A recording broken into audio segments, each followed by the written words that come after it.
Hello, good day, viewers. In this tutorial, we will look at this integral before us. So integrate cos raised to the power of 4x minus sine raised to the power of x divide the square root of 1 plus cos 4x dx.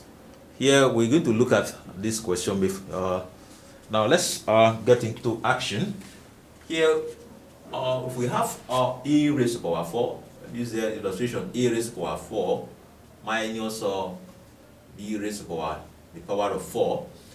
This expression can be written as e raised to the power of 2 in bracket raised multiplied by 2. Then similarly, b raised to power 2 in bracket raised to the power of 2. Okay, these expressions, they are equivalent. Now looking at this expression, you can see clearly that is of the nature of difference of 2 squared. Okay, so here we can say this is a squared plus b squared in one bracket. Then the other bracket is a squared minus b squared. So that is how the numerator of this expression will be. So that means we can say that here this is cos square x plus sine square x in one bracket. Here we have a cos square x minus sine square x in another bracket. But you recall from trigonometry that cos square theta plus sine square theta is 1. So cos square x plus sine square s is 1. And here the whole of this expression become cos square x minus sine square x. Okay, but here sine square x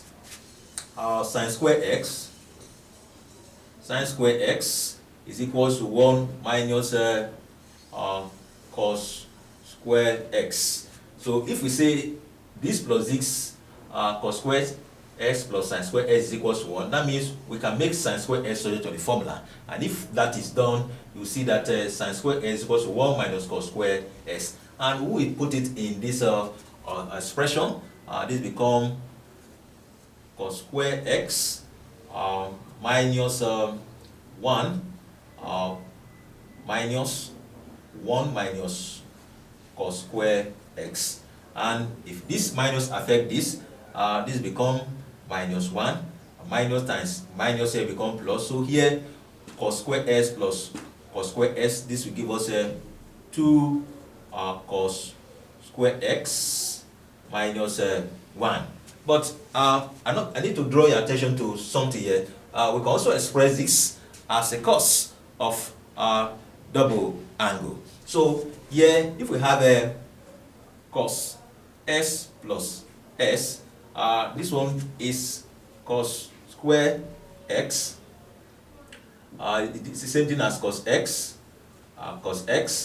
minus sine x sine x. So here we can say this is what cos 2x is equals to cos square x minus sine square x. So similarly, we did not even bother having gotten to this place. We can say that cos square x minus sine square x is equals to cos 2x. So the whole of the numerator here is now cos 2x. Now let's look at the denominator.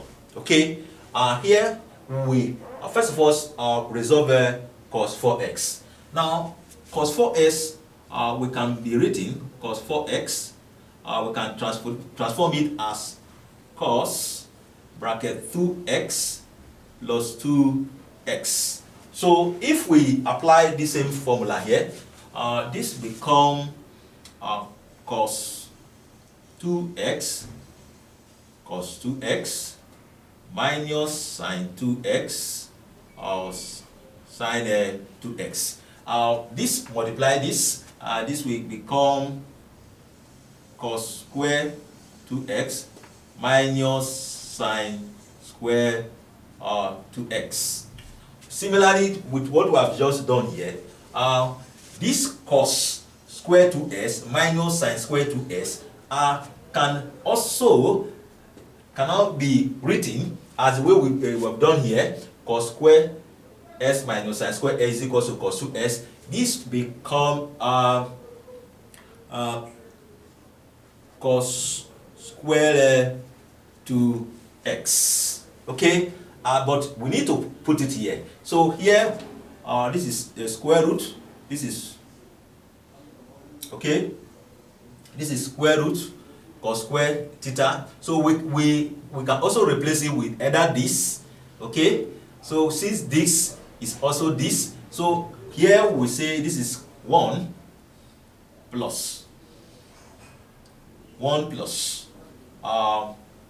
2 cos square 2x minus 1. So we use this expression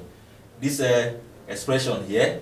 So but here, in case of this one can also be written as 2 cos square 2x minus 1. So we replace this with this so that this and this will be off, and what will be left here will be the square root of 2 cos square 2x.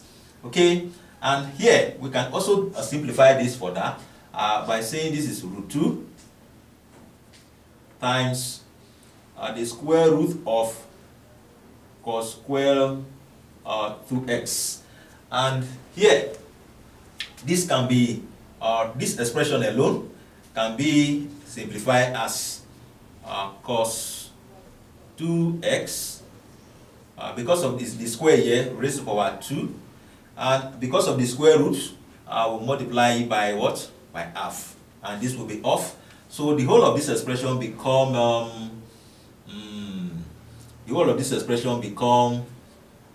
root 2 cos 2x. Okay, so the whole of the denominator is root 2 cos 2s, and we have seen that our numerator, the whole of the numerator is cos 2s, so we substitute it here on our integral.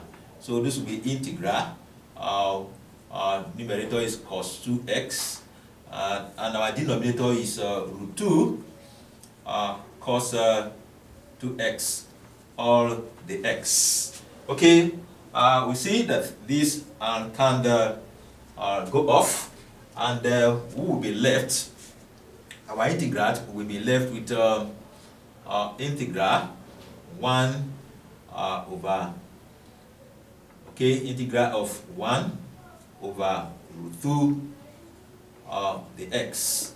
So here, if we integrate this, first of all we factor out 1 over root 2. Okay, we factor out 1 over root 2,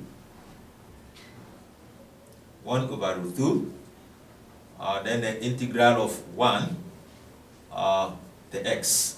And if we integrate 1 with 1 is integrated, this will become 1 over root 2 x plus a constant c. So our final answer is x over root 2 plus a constant c. So this is the answer to that, to this derivative. Okay, this is the answer to this derivative. Now to integrate this, we need to apply some techniques, trigonometric identity has to come into play. Please, all I am imploring you to help me subscribe to my YouTube channel. Help me grow it by subscribing.